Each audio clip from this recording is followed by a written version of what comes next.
I'm here today with David Bryant from the Bryant Legal Group, and we're going to talk a little bit about health insurance claims and his work helping people get the coverage they deserve. Nice to be here, Lee. Thanks for taking the time to stop by. We are seeing a very significant shift in the insurance industry with respect to claims adjudication and claims determinations.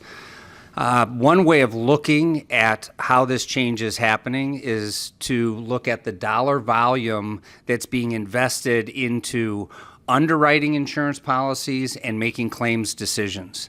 The first metrics I'd like to share with you is there was a company out of Europe that did some research on money flowing into what's now called insurance tech. And approximately $2 billion went into the insurance tech arena in 2016. This money is being deployed into not only underwriting, but how claims are made. And I think everyone out there is familiar with Watson and the new term artificial intelligence and how that's playing out in the insurance industry. Is that a lot of claims decision making is being taken out of the hands of individuals and being given to what we'll call bots, robots, or termed a bot in tech speak. So these algorithms, which will be designed by very bright people such as yourself to determine what a given claim should be scored. And if there's a certain score, then a claims individual will be required to deny that claim.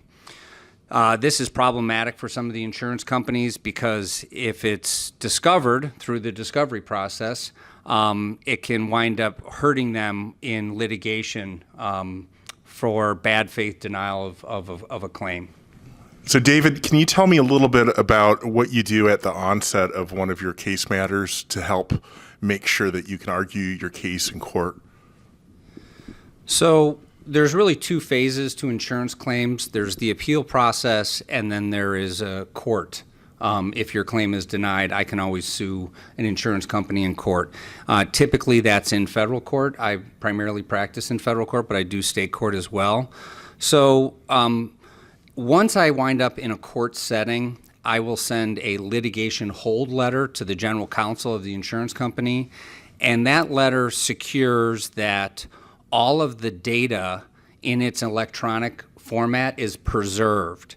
So if I want the emails on a particular claim individual's hard drive, that information should be present when I request that information by way of that litigation hold letter.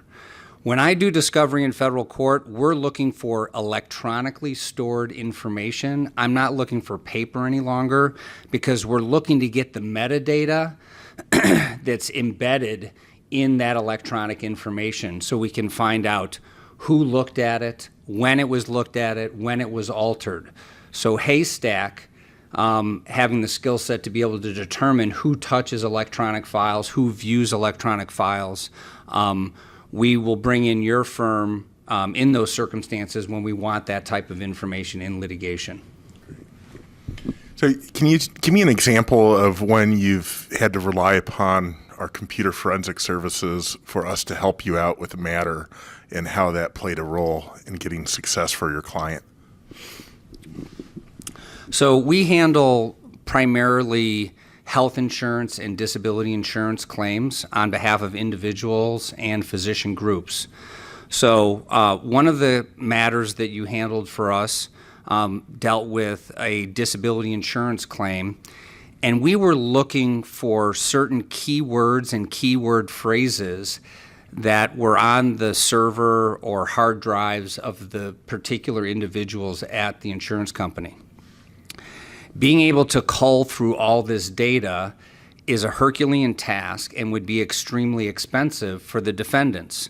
So the defendants will typically go to the court and say, Judge, this is going to cost us way too much money and interrupt our normal course of business.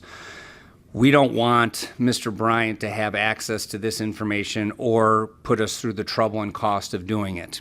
I brought in your firm and your services, and you were able to explain to the judge that you could do a search of all of the information held by the insurance company and find these key words and submit them to the court in camera, so there was no privacy concerns, and report to the judge what your findings were.